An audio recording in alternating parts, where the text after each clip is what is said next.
코스닥 시장에서 개인 투자자들에게 아직 얼마만큼의 기회와 또 예상 수익률이 남았을까 많은 분들이 궁금해하실 것 같습니다. 바닥을 찍고 이제 올라가는 판이니 나도 다시 한번 조금 더 위험한 곳으로 한번 자산을 옮겨볼까라고 생각하실 수도 있을 것 같은데요.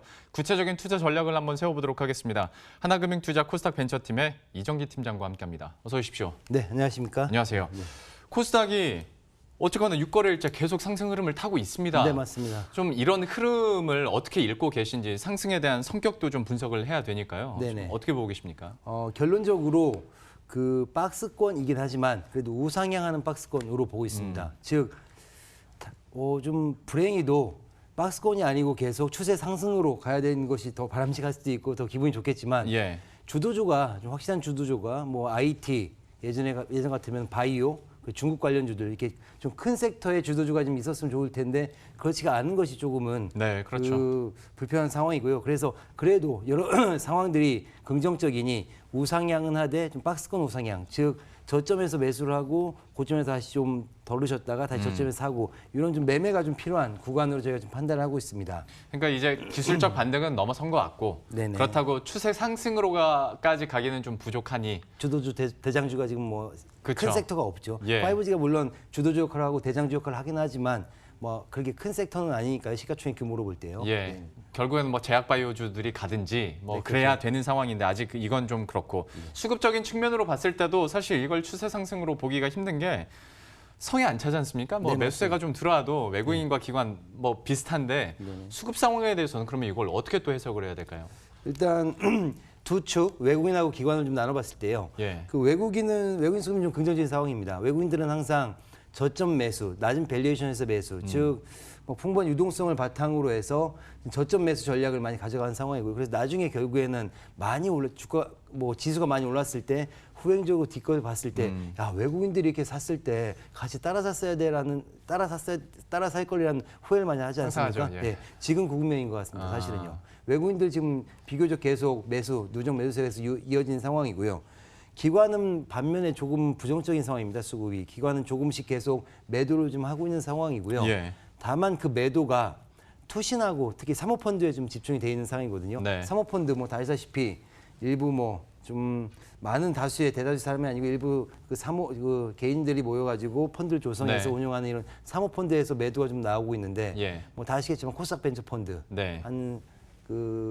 생긴 지 한 1년 정도 지났죠. 예. 그리고 1년 한 반 정도 작년 5월 달에 생겼거든요. 네. 그리고 지지난해 매잔이라는 성격의 어떤 펀드들, CB, 네. BW, 뭐 전환사채 이런 것들 많이 발행했지 않습니까? 예. 기업들이 그 기관들이 많이 갖고 있는데 그런 것들의 매도가 최근에 좀 나오고 있는 상황입니다. 특히 코스닥 벤처펀드 만기가 돌아오거나 또는 환매를 하면 이제 돈을 줘야 되는데 예. 코스닥 벤처펀드 이제 조금씩 코스닥이 오르니 그래도 뭐 본전이 되고 이익이 한 5% 10% 났으니 난 돈 좀 돌려주세요라는 환매 요청이 많은 상황인 걸로 저희가 판단하고 있거든요. 예. 그렇다 보니 기관 수급은 조금은 지금 오른 틈에 조금 매도가 나온 상황입니다. 다만 또 다른 주요 주체, 연기금이라든지 또는 뭐 생보사, 보험사 같이 큰 기관들은 아직 관망세이거든요. 예. 즉 이 코스닥 벤처펀드 매도가 지나면은 우리는 한번 좀 들어가도 되겠다는 생각을 좀 저희는 하고 있고요. 그 이유는 역시 외국인들 다음에 항상 뒤따랐던 수급이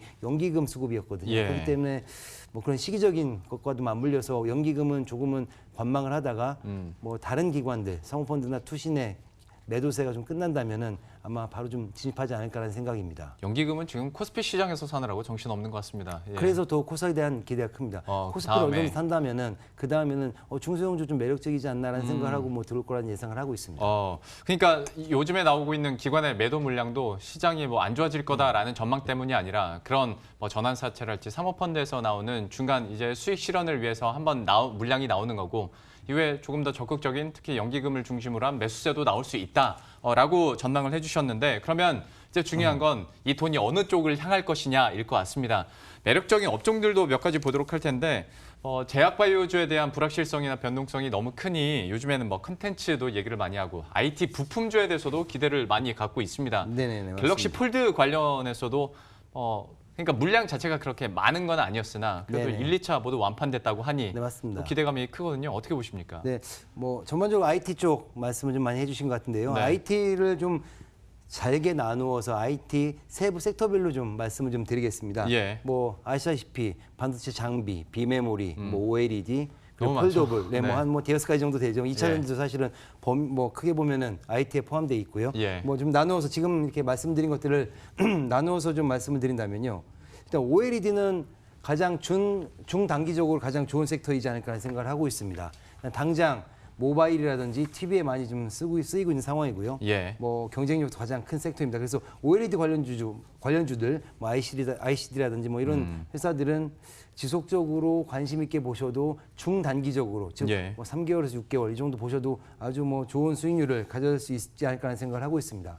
두 번째로 폴더블은 네. 좀 중장기적으로 좀 긍정적인, 즉 단기적으로는 아직은 좀 아니다. 예. 불편하긴 하지만 그래도 긍정적으로 보되 좀 중장기적으로 6개월에서 1년 뒤 또는 뭐 6개월 뒤부터 좀 투자를 하신다든지 뭐 폴드 2는 나와야겠군요.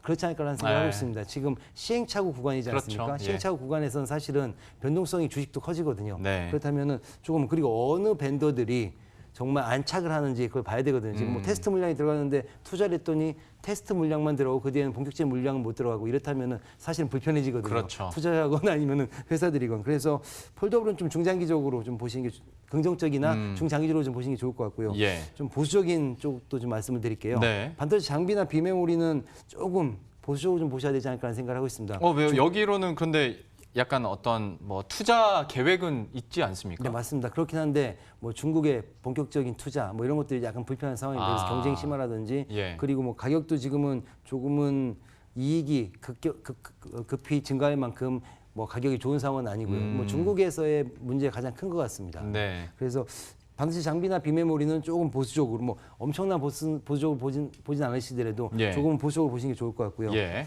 2차 전지도 이제 아까 말씀드렸던 대로 범 IT로 본다면 2차 전지 3분기부터 조금은 관심 있게 보셔도 좋을 것 같습니다. 지금 3분기인데 그럼 3분기 언제? 3분기 실적 나온 시점 즈음인 네. 10월 중순 이후부터 좀 좋게 보셔도 좋을 것 같은 게요. 지난해 1년 내내 실적도 별로 안 좋았고요. 네. 뭐 센티도 별로 안 좋았었는데 네. 기저효과가 있는 거죠. 작년 내내 안 좋았으니 작년 3분기 대비 올 3분기 분명히 좋을 거고요. 4분기도 분명 그럴 거고요. 그리고 어느 정도 그 시행착오를 겪어서 이제 이익 증가 구간에 들어서는 기업들이 많이 있거든요. 예. 그렇기 때문에 3분기부터 본격적으로 이익 나오는 기업들이 있다면은 투자를 적극적으로 하시면은 수익률 제고에 도움이 될 것으로 저희가 판단하고 있습니다. 그러면 좋게 보신다니 2차 전지 같은 경우에는 아니면 좀 큰 기업 그러니까 뭐 삼성 SDI나 LG화학 쪽으로 보시나요? 아니면 그 밑에 부품주 다 같이 좋게 보고 다 있습니다. 같이. 왜냐하면 LG화학, SDI가 좋고 그들이 좋아서 많은 투자를 한다면 밑에 있는 밴드들 당연히 혜택이 오지 않겠습니까? 뭐 낙수 효과라고 하죠. 예. 그럼 낙수 효과도 그래서 2차 전지 기업들은 뭐 연말로 가고 내년 연초로 갈수록 좀 좋아지지 않을까 하는 생각을 하고 있습니다. 알겠습니다. 2차 전지주에 대해서도 저희가 흥미롭게 계속 보도록 하겠고요.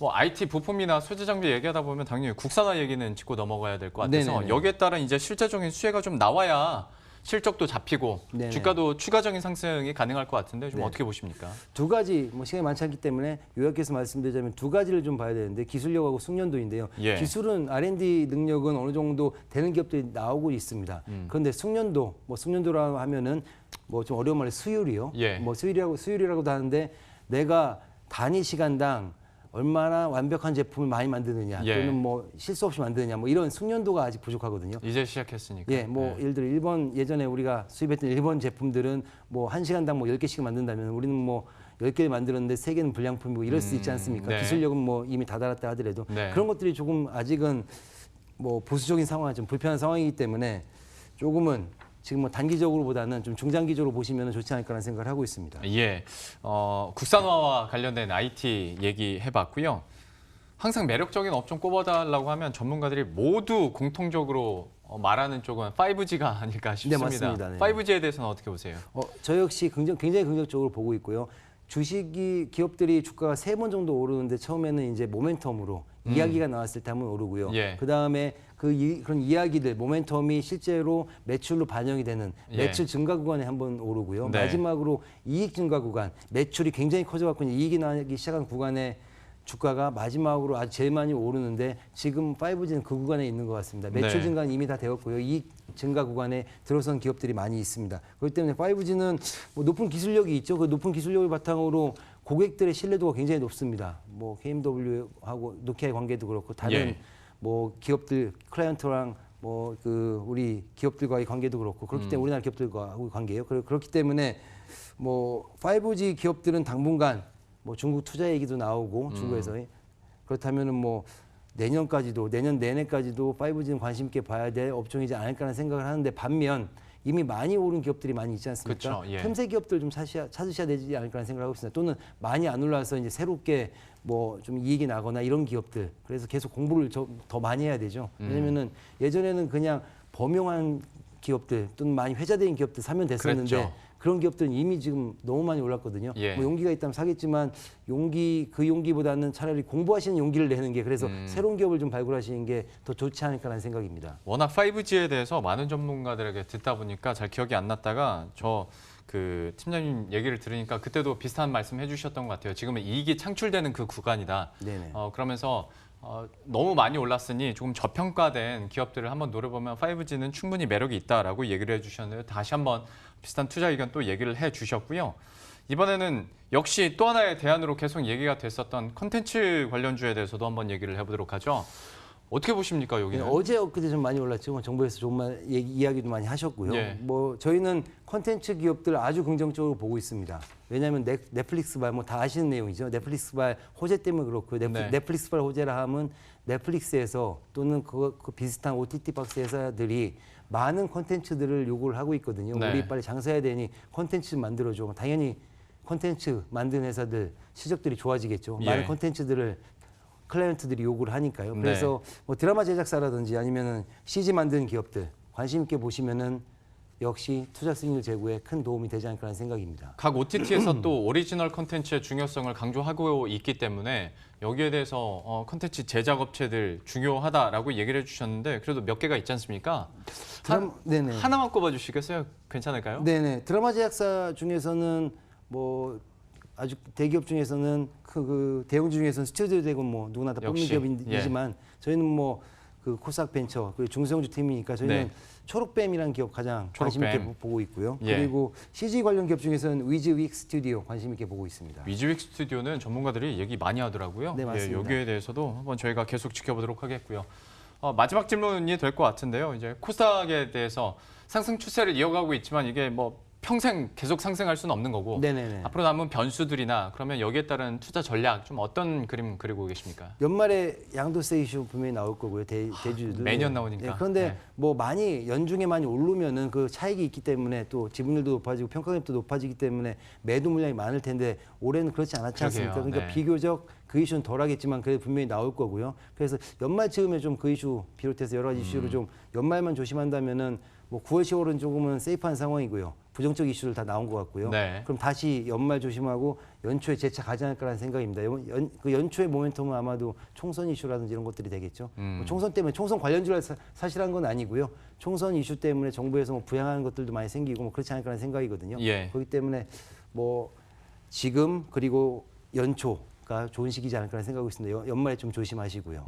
연말에는 좀 조심하고 총선 앞두고 정부 측에서도 적극적으로 정책들을 펼 테니 여기에 관련된 종목군들 한번 보자라고 또 장기적인 관점에서의 투자 의견과 전략 들어봤습니다. 지금까지 하나금융투자 코스닥 벤처팀의 이정기 팀장과 함께했습니다. 오늘 말씀 고맙습니다. 네, 감사합니다.